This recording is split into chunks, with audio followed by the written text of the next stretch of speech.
assistants aujourd'hui. Je vous salue encore, chers amis, en cette matinée de percée où nous croyons que Dieu a une parole de vie pour nous, une parole de repos. Et le message de ce matin n'est rien d'autre que transaction divine. Transaction divine. Pour ce, nous lisons Genèse chapitre 22 à partir du 6e verset. La Bible dit ceci.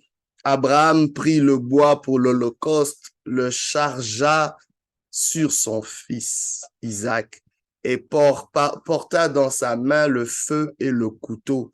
Et ils marchèrent tous deux ensemble. Alors Isaac parla à Abraham, son père, et dit, « Mon père » et il répondit, « Me voici, mon fils. » Isaac reprit, « Voici le feu et le bois, mais où est l'agneau pour l'Holocauste? » Abraham répondit, « Mon fils, Dieu se pourvoira lui-même de l'agneau pour l'Holocauste. » Et ils marchèrent tous deux ensemble. Le verset 12 nous dit ceci, l'ange dit, « N'avance pas ta main sur l'enfant et ne lui fais rien, car je sais maintenant que tu crains Dieu et que tu ne m'as pas refusé ton fils, ton unique. » Abraham leva les yeux et vit derrière lui un bélier retenu dans un buisson par les cornes. Et Abraham alla prendre le bélier et l'offrit en holocauste à la place de son fils. Abraham donna à ce lieu le nom de Jéhovah-Jireh. C'est pourquoi l'on dit aujourd'hui à la montagne de l'Éternel, il sera pourvu. Transaction divine. Plusieurs d'entre nous font des transactions quotidiennement, que ce soit bancaire, que ce soit relationnel. Il y a des transactions émotionnelles, il y a des transactions de tout genre. La vie est transactionnelle. Mais laisse-moi te dire, il existe des transactions divines que tu ne veux pas manquer aujourd'hui. Il y a quelqu'un qui est sur le point d'expérimenter une transaction divine, mais tu ne réalises pas que c'est une transaction divine. Parce que la plupart des grandes transactions divines se font dans des moments d'épreuve. J'aimerais dire à quelqu'un, le temps d'épreuve, ton temps d'épreuve, ce moment d'épreuve, cette circonstance éprouvante est en réalité une transaction divine. Il y a un échange qui est sur le point de se faire entre le ciel et la terre. Mais j'aimerais te dire, ne manque pas cette transaction divine, parce qu'une transaction t'amène toujours dans un nouvel état, dans un nouveau statut, dans une nouvelle condition. Après une transaction, on n'est plus la même personne. Il y a peut-être quelque chose qui est parti de nous, mais il y a quelque chose qui est gagné en retour. C'est cela une transaction. Il y a quelque chose qu'on cède, il y a quelque chose qu'on acquiert. Transaction divine. On le voit, Abraham, quand vous lisez ce texte, il est mis à l'épreuve. C'était l'une des plus grandes épreuves de la vie d'Abraham, cet homme qui a décidé rendu pratiquement à 75 ans de sa vie à suivre Dieu, à quitter son pays, sa patrie, la maison de son père pour aller vers le lieu que Dieu lui montrait. Dieu lui avait fait une promesse, je ferai de toi le père d'une multitude, je rendrai ton nom grand. Et Dieu lui fait la promesse d'avoir un fils, un héritier, un successeur par lequel cette promesse allait s'accomplir. Et c'est Isaac qui est venu 25 ans après. Vous voyez, cet homme, c'est l'exemple même de la foi, le père des croyants. Les Juifs s'accrochent à lui comme étant un père, les musulmans s'accrochent à lui comme étant un père, les chrétiens aussi. Quel modèle de foi! Oh, il est vraiment devenu ce père de multitudes, mais cela est passé par une épreuve et c'est cette épreuve vraiment qui a manifesté, déployé la foi d'Abraham. Il est vraiment devenu cet exemple de foi. Mais s'il y avait une transaction qui se cachait, un beau jour, pendant qu'Isaac était déjà adolescent, Dieu lui dit, va me donner ton fils en holocauste, sacrifie-moi ton fils, ton unique. Il précise, Dieu veut que Abraham puisse céder ce qu'il y a de plus cher. Mais je sais pas, mais Abraham connaît son Dieu. Il ne consulte même pas sa femme. On voit pas Abraham objecter. On voit pas Abraham questionner. Oh, bien aimé, parfois, nos transactions divines sont retardées parce qu'il y a trop de questionnements. Il y a trop de pourparlers. Il est temps, bien aimé, d'entrer dans l'action de la transaction, dans l'esprit de transaction divine. Abraham comprend une chose. Et pourquoi est-ce qu'il n'est pas en train de s'excuser ou de s'expliquer ou de donner toutes sortes d'excuses pour protéger son fils, son unique? C'est ce qu'il avait de plus précieux. Il comprend une chose, que si Dieu me demande mon fils, ce que j'ai de meilleur, c'est que Dieu, alléluia, est sur le point de me donner ce qu'il a de meilleur. Vous comprenez?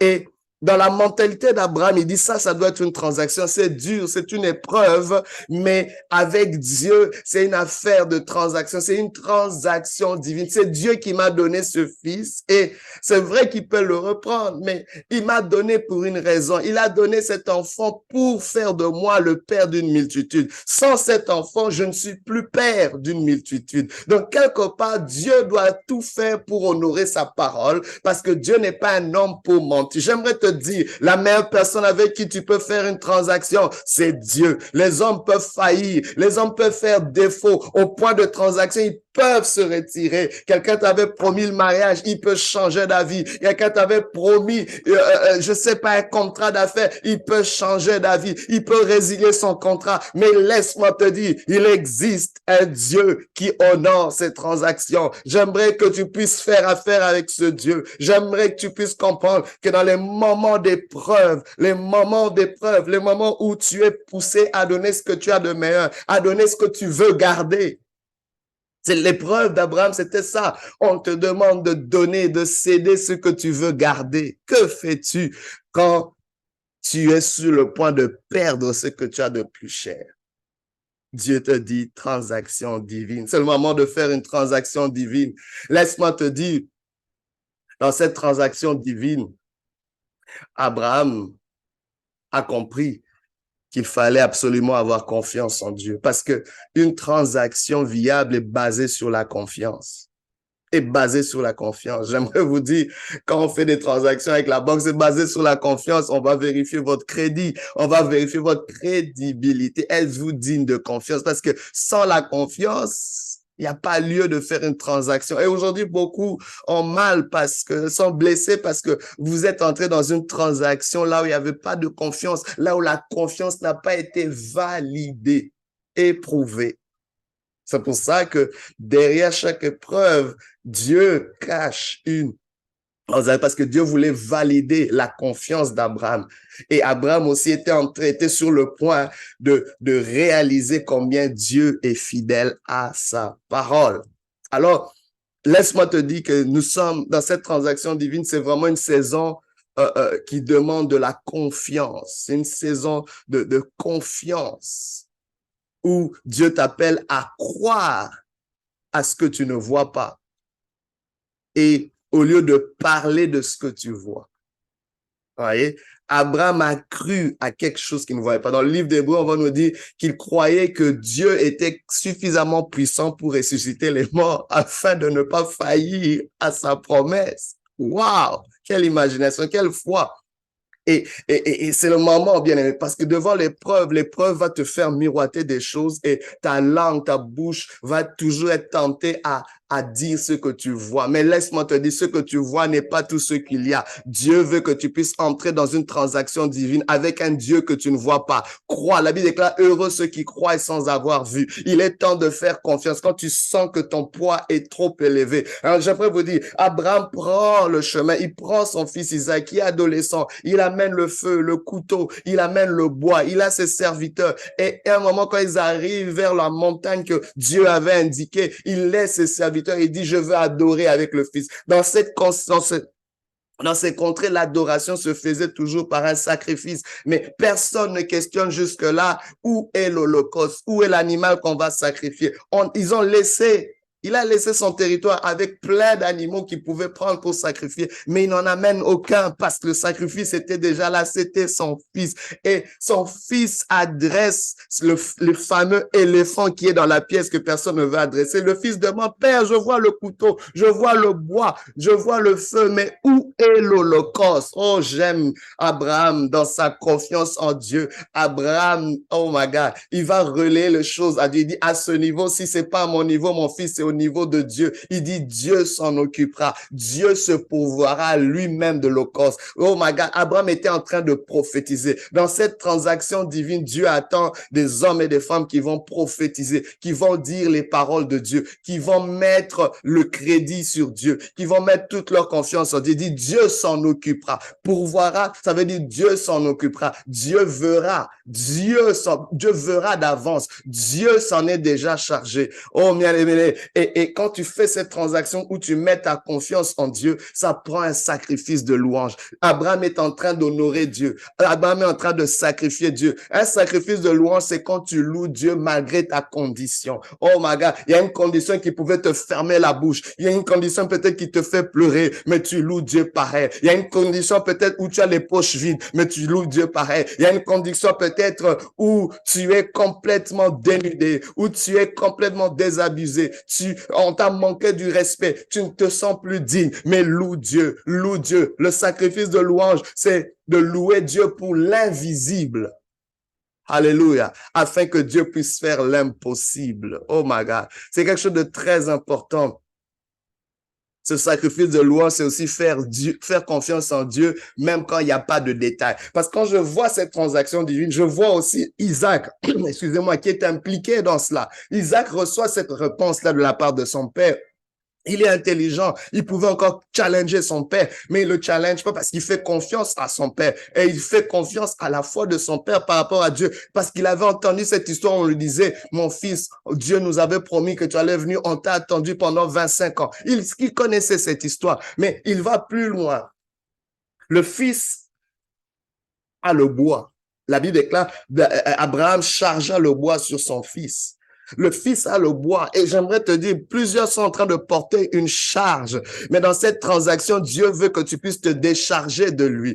Ton fardeau, bien aimé, tant si longtemps que tu te concentres sur ton fardeau, tu ne peux pas louer Dieu, tu ne peux pas adorer Dieu. Ton focus est sur ton poids, ton focus est sur ta charge, ton focus est sur tout ce qui t'accable. Mais aujourd'hui, j'aimerais que tu puisses mettre ton focus en Dieu. C'est cette transaction, c'est cet échange. Il a dit, déchargez-vous sur moi de tous vos fardeaux, car moi-même, je prends soin de vous. Je veux vous donner un joug léger. Il y a une transaction. Dieu veut te faire porter quelque chose de plus léger, mais tu dois accepter d'élever Dieu. Tu dois accepter de mettre en charge, ta charge sur Dieu. Et c'est ce qu'Isaac fait. Isaac ne questionne plus. Il n'a plus son focus sur son poids, sa charge, mais il regarde à Dieu. Il regarde à la voix de son père.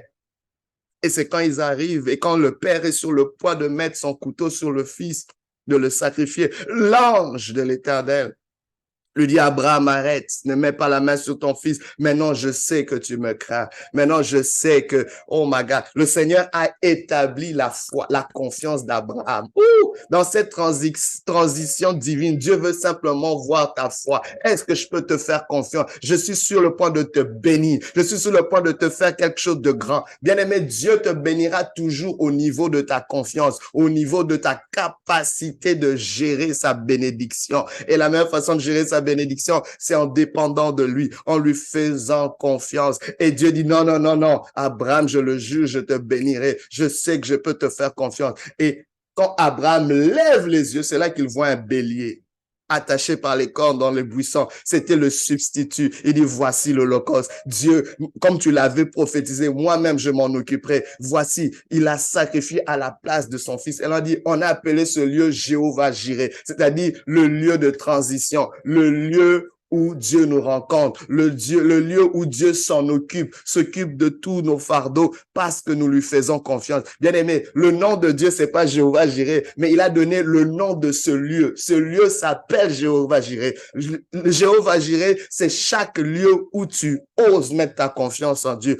où tu oses faire cette transaction divine. Dieu se révèle comme étant le Dieu qui s'en occupe. Alléluia. Que Dieu te bénisse. Aujourd'hui, il y a une provision qui a été faite à la croix. Tu n'as pas besoin de porter certains fardeaux. Jésus-Christ est mort pour toi, pour tes péchés. Il y a des choses peut-être qui t'acculent, qui t'accablent. Tu te sens peut-être coupable. Toute condamnation a été prise. Aujourd'hui, n'endurcis pas ton cœur. Que Dieu te bénisse et reçois-le dans ta vie. Sois béni dans le nom de Jésus. Transaction divine. Merci Seigneur.